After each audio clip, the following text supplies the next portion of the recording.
हमारे कफील अमर भाई, ये डेली जागते हैं। चूंकि इस वक्त हिंदुस्तान के हर जलसे में इनका डिमांड हो रहा है और ये देखने में बड़े दुबले पतले हैं, लेकिन पूरी एनर्जी लगा देते हैं जलसे को कामयाब बनाने में, पूरी एनर्जी लगा देते हैं। अभी इन्होंने नारा लगाया, उस नारा के लगाने में बहुत ताकत लगती है। अली अली अली अली अली अली अली कहने में तो ताकत तो नहीं लगती, थोड़ी हमारी लंबी हो जाती है।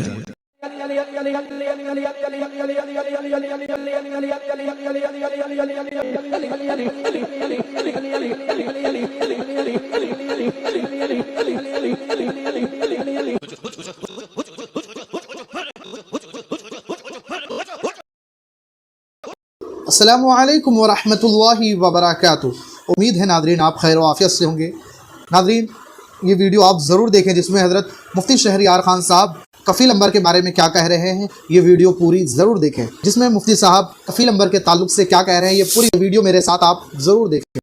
हमारे कफील अमर भाई ये डेली जागते हैं। चूँकि इस वक्त हिंदुस्तान के हर जलसे में इनका डिमांड हो रहा है और ये देखने में बड़े दुबले पतले हैं, लेकिन पूरी एनर्जी लगा देते हैं जलसे को कामयाब बनाने में, पूरी एनर्जी लगा देते हैं। अभी इन्होंने नारा लगाया, उस नारा के लगाने में बहुत ताकत लगती है। अली अली कहने में तो ताकत तो नहीं लगती, थोड़ी हमारी लंबी हो जाती है। इसलिए बहुत सारे लोग ये समझ बैठते हैं कि हजरत अब आ गए तो अब तो 2.5-3 घंटे के लिए छुट्टी हो गई, लेकिन अब ऐसा मैं नहीं कर रहा हूँ। अब मैं ऐसा कर रहा हूं कि पहले मैं एक पैराग्राफ बोलता हूं, उसके बाद पब्लिक से मैं पूछता हूं कि अगर आगे आपकी इजाजत हो तो फिर मैं उसको बढ़ाता हूं।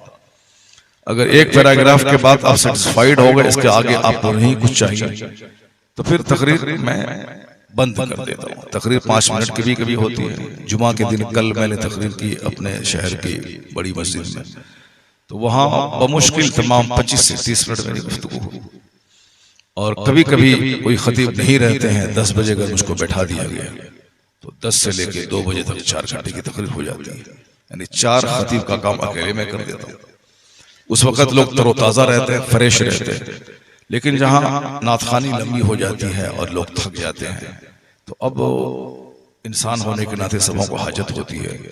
एक तो नींद की कैफियत होती है। जो लोग डेली जागते हैं, हमारे कफील अमर भाई ये डेली जागते हैं। चूँकि इस वक्त हिंदुस्तान के हर जलसे में इनका डिमांड हो रहा है और ये देखने में बड़े दुबले पतले हैं, लेकिन पूरी एनर्जी लगा देते हैं जलसे को कामयाब बनाने में, पूरी एनर्जी लगा देते हैं। अभी इन्होंने नारा लगाया, उस नारा के लगाने में बहुत ताकत लगती है। अली अली कहने में तो ताकत तो नहीं लगती, लेकिन इन्होंने जो नारा लगवाया आपसे, तो वो बहुत पूरी एनर्जी के साथ लगाते हैं। अक्सर जागते रहते हैं, मगर उसके बावजूद ये रात भर जगे हैं। चूंकि जागना इनका काम है, जागना काम है तो जागने की आदत लग गई है। तो और आपका काम रात भर सोना है और डेली सोना है, तो जो डेली सोता है उसके लिए जागना बहुत मुश्किल काम है। जो डेली जाग रहा है तो उसके लिए जागना कोई मुश्किल काम नहीं है। तो चूंकि डेली सोते हैं, इसलिए आपके लिए जागना बहुत मुश्किल है। तो जब जागना बहुत मुश्किल है, तो जब तक नींद का जबरदस्त गलबा ना हो, उससे पहले ही दीन की बातें सुना दी जाए। दीन की बातें सुन लें, फिर उसके बाद नींद का खुमार भी आता रहे और नातखानी भी होती रहे, लोग सुनते रहे, तो वो सब चलेगा। मगर चूंकि जब नींद की कैफियत होती है तो क्या कहा जाता है ये लोग सुन भी नहीं पाते हैं, और नतीजे में उस वक्त ये होता है कि साहब क्या हुआ, तबीयत पे बोझ बन जाती है गुफ्तगू। अल्लाह ताला हम सबों को शुरू में खूब तकरीर सुनने की तौफीक अता फरमाए और जलसे के आखिरी हिस्से में खूब नात सुनने की तौफीक अता फरमाए। आइंदा ही किया कीजिएगा, जलसे के शुरू के हिस्से में सिर्फ तकरीर हो, ताकि हमारे बाल बच्चे जो गांव समाज के स्कूल कॉलेज में पढ़ते हैं या कहीं फैक्ट्री में काम करते हैं, वो जलसा सुनने के लिए आते हैं। शुरू कोई यहाँ खड़ा है, कोई वहां खड़ा है, कोई वहां खड़ा है। उन बच्चों को कुछ दीन सीखने का मौका मिल जाए।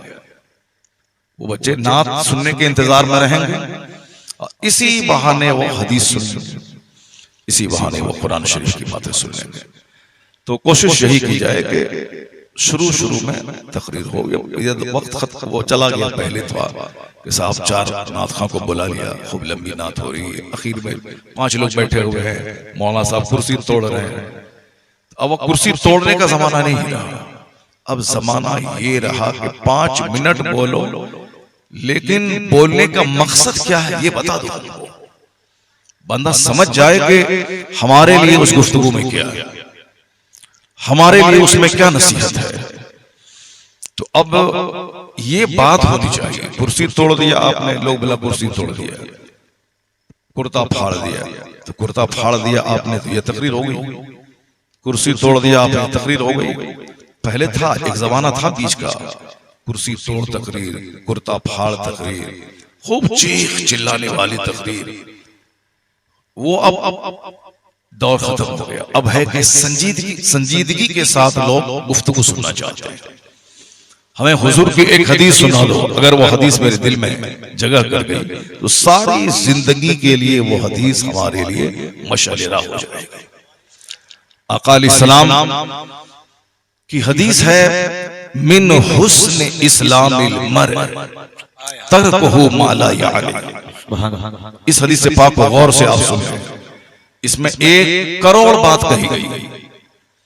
इमाम आज़म अबू हनीफा रज़ियल्लाहु ताला अन्हु अपने बेटे के लिए 5 नसीहतों का एक गुलदस्ता तैयार किया था, सिर्फ 5, और वो 5 हदीस थी, और लिखा था कि मेरे बेटे, मैंने 5 लाख अहादीस में से 5 हदीस तुम्हारे लिए मैंने छाड़ दिया, 5 लाख अहादीस में से। आपकी पूरी तवज्जो है मेरी तरफ, सुन रहे हैं आप लोग? और अगर सुन रहे जरा जोर से बोले सुभान अल्लाह। चूंकि ये बड़ा पुरखतर वक्त है, अब इस वक्त बिल्कुल किसी की आंख बंद है, किसी का मुंह खुला हुआ है। कोई हमारे वहाँ एक बाबा जी बैठे हुए हैं, वो बिल्कुल सर झुका के मुराक़बे में चले गए, दोनों तरफ बाबा जी हैं और बीच में एक बाबा वो सो रहे हैं। अब लोग बोलेंगे कि सुन रहे हैं मगर वो सो रहे हैं, ऐसा होता है।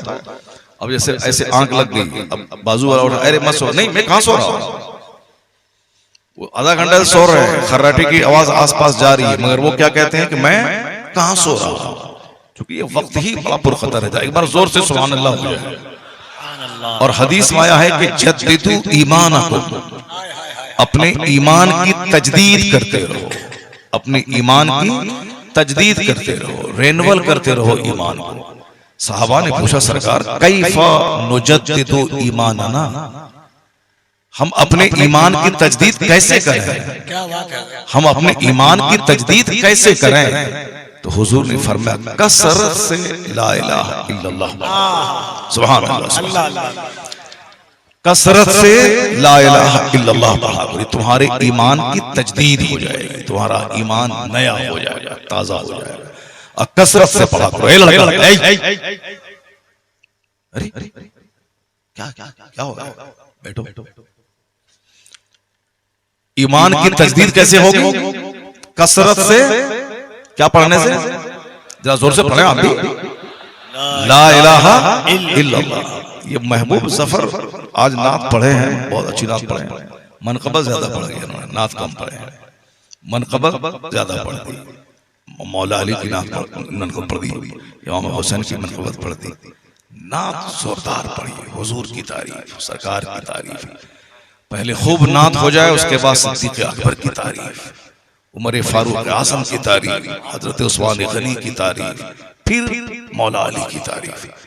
चूंकि सिद्दीक़ अकबर मौला अली के भी सरदार हैं, उमर फारूक आज़म मौला अली के सरदार हैं, उस्मान गनी मौला अली से अफजल है, हजरत मौला अली रज़ियल्लाहु ताला अन्हु चौथे खलीफा है।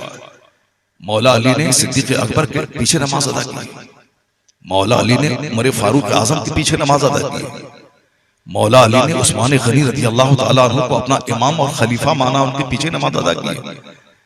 अभी हुआ क्या है कि कुछ दिनों में हिंदुस्तान में चूंकि राफिजियों और शियाओं की हुकूमत थी, तैमूर लंग और किस किस के जमाने में ईरान से लोग आए थे, वो 100 साल जो पीरियड था राफिजियों का, शियाओं के गलबे का पीरियड था।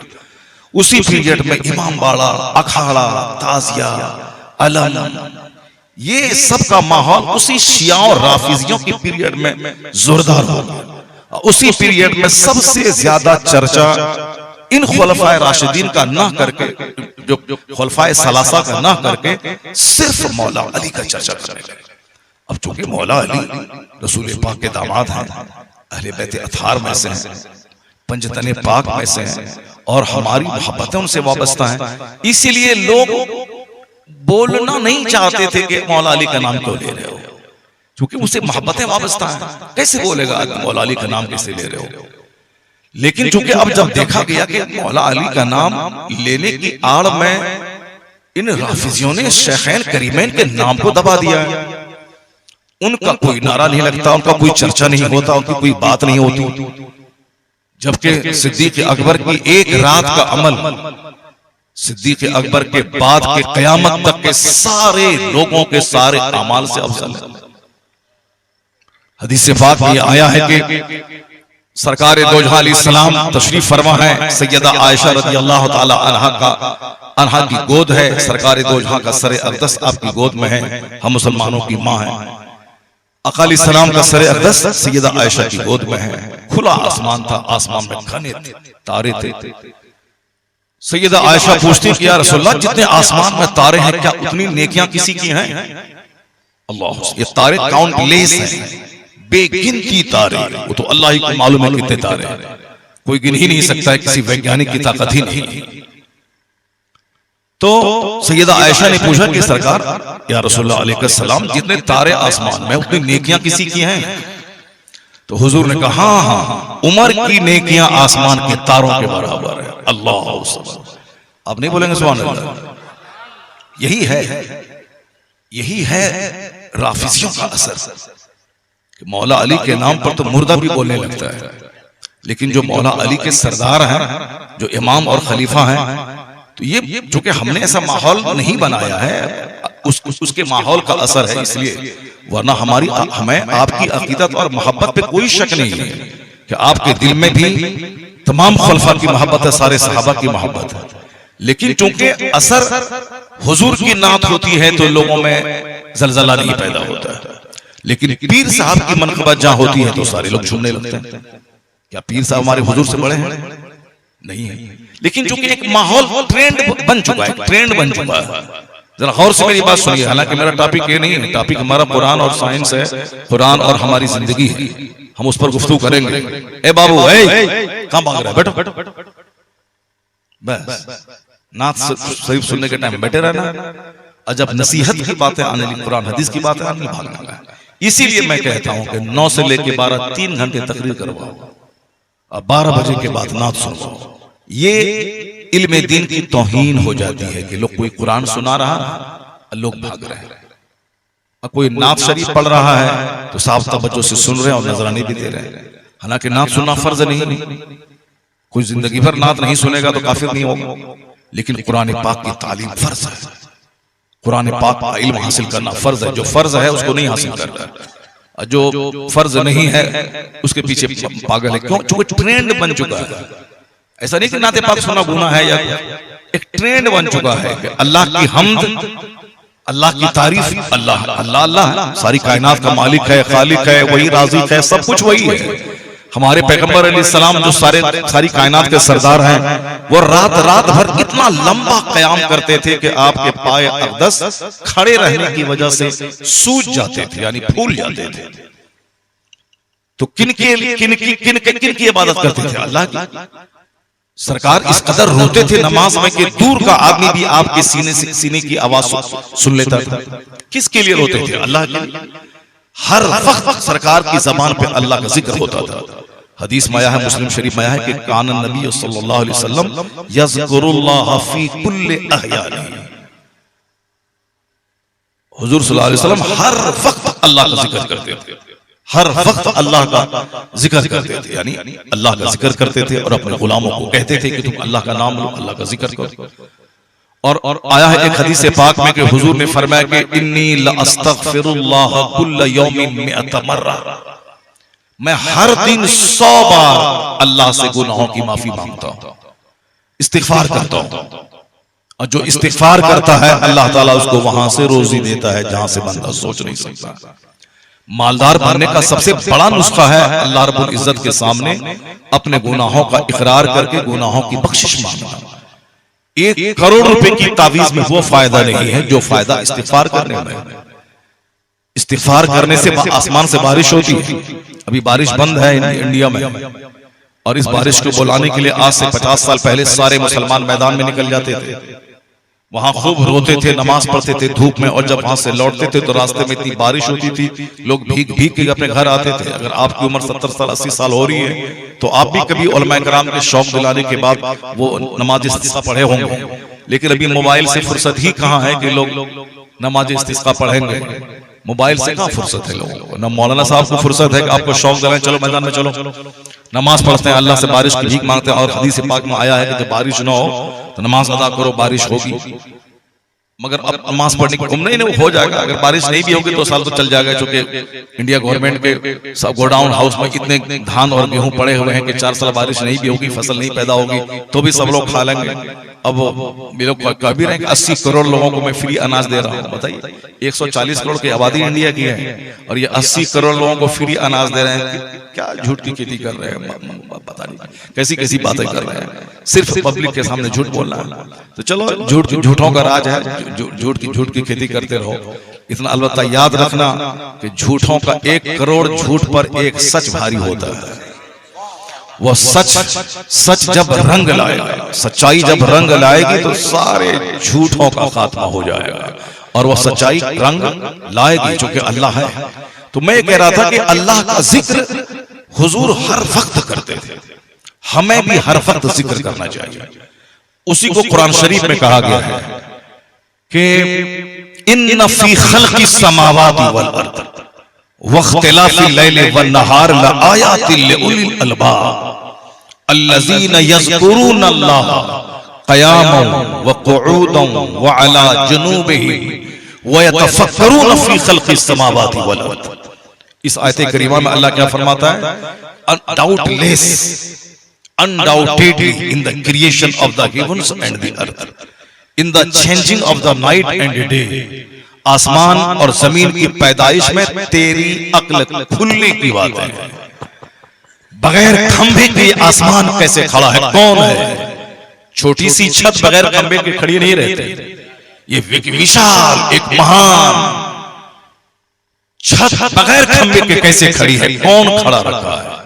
अगर ये छत गिर गई तो पिस जाएगी सारी दुनिया। इस छत के नीचे लोग क्या क्या नहीं कर रहे हैं, इसीलिए कि वो गौर नहीं करते कि छत मेरे सर पे खड़ी है, और वो वक्त आएगा कि जिस दिन आसमान फट पड़ेगा। वैसन शक्कती समा, जब आसमान फट जाएगा, सूरज और चांद की रोशनी छीन ली जाएगी, तारे झड़ पड़ेंगे। वैसल कवाकिब तसरत, जब ये आसमान बीच से हट जाएगा तो आदमी का सीना गम से फट जाएगा। ये छत है जिसकी वजह से हमको एक सहारा है कि चलो सामने छत है, लेकिन जब ये आसमान बीच से हट जाए तो इतना डरावना माहौल होगा, उसको देखने के बाद बंदा मर जाएगा, सीना फट जाएगा उसका। ये छत हमारे लिए है, क्योंकि अब आसमान यहां नहीं है। 500 साल एक मुसाफिर चलता रहेगा, 500 ईयर्स, तब एक आसमान की दूरी।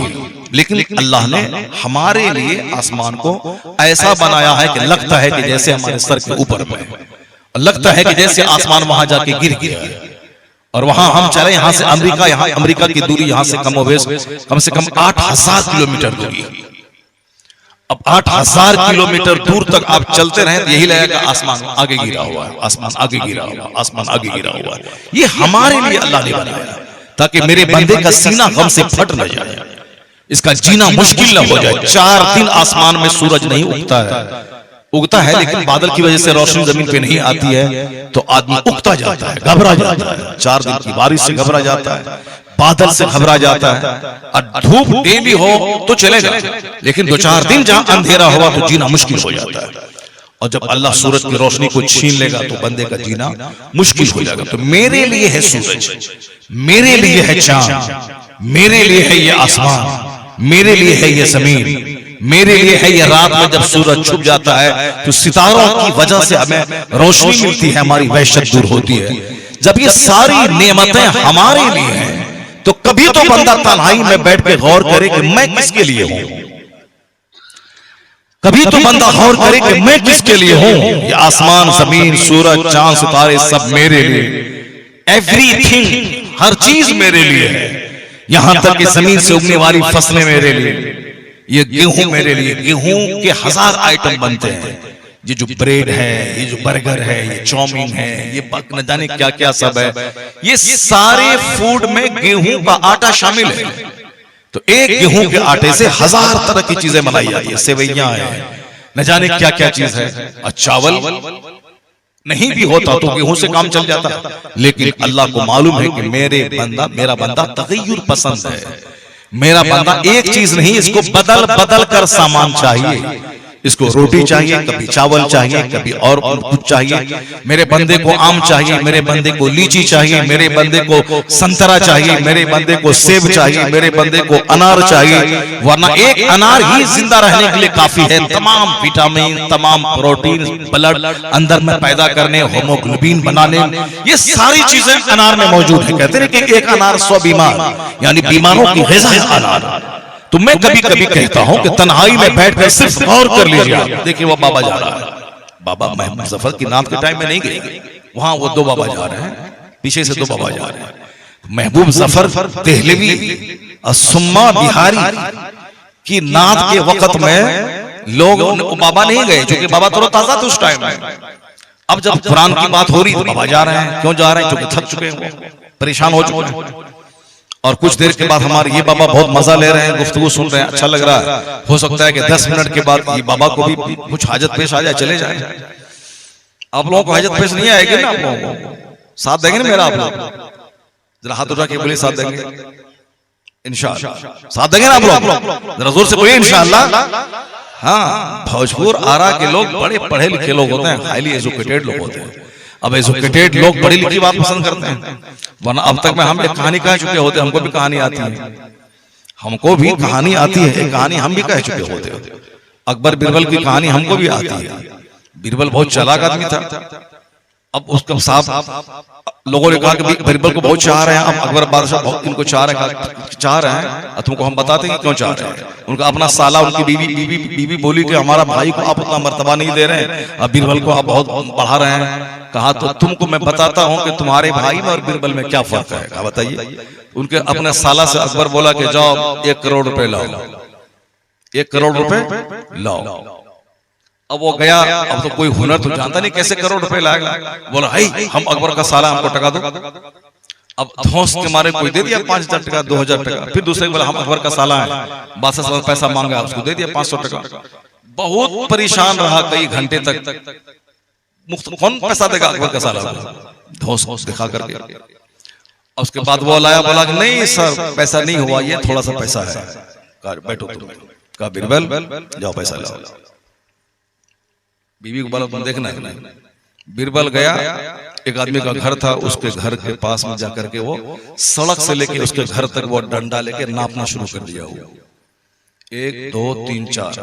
इधर आओ, तुम्हारा घर गवर्नमेंट की जमीन में है, तुम्हारा घर गवर्नमेंट की जमीन में है, ये घर यहां से हटाओ, तोड़ो उसको। देख रहे हो? नहीं बाबा, मेरा घर बहुत बड़ा महंगा घर है, बना हुआ है। अब कितना जितना लेंगे उतना हम पैसा देंगे, मगर छोड़ दिए। अल्लाह 5 लाख। अब बाबा 5 लाख रुपए ले लेंगे। फिर गया वहां पे, वहां नापना शुरू किया।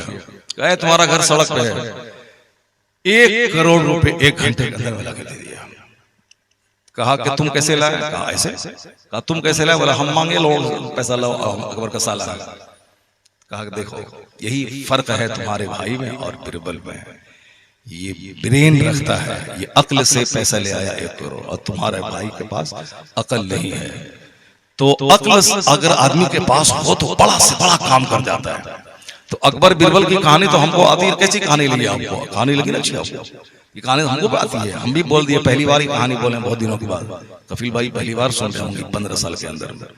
लेकिन चूंकि मैं ये कह रहा हूं कि साहब मैं कहानी नहीं, मैं कुरान पढ़ रहा हूं।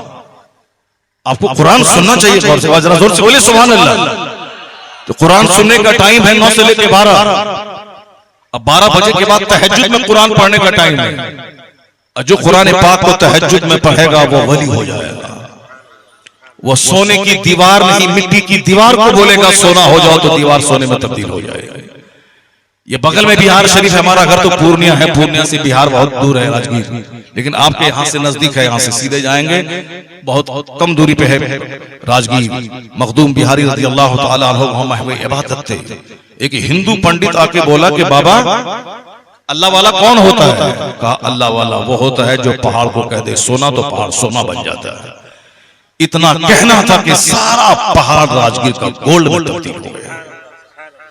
जब आपने निगाह उठाई देखा सारा पहाड़ गोल्ड में तब्दील हो गया है। कहा पहाड़ों मैंने गोल्ड बनने नहीं कहा था, मैं तो पंडित जी को समझा रहा था। फिर सारा पहाड़ अपनी असल हालत पे आ गया।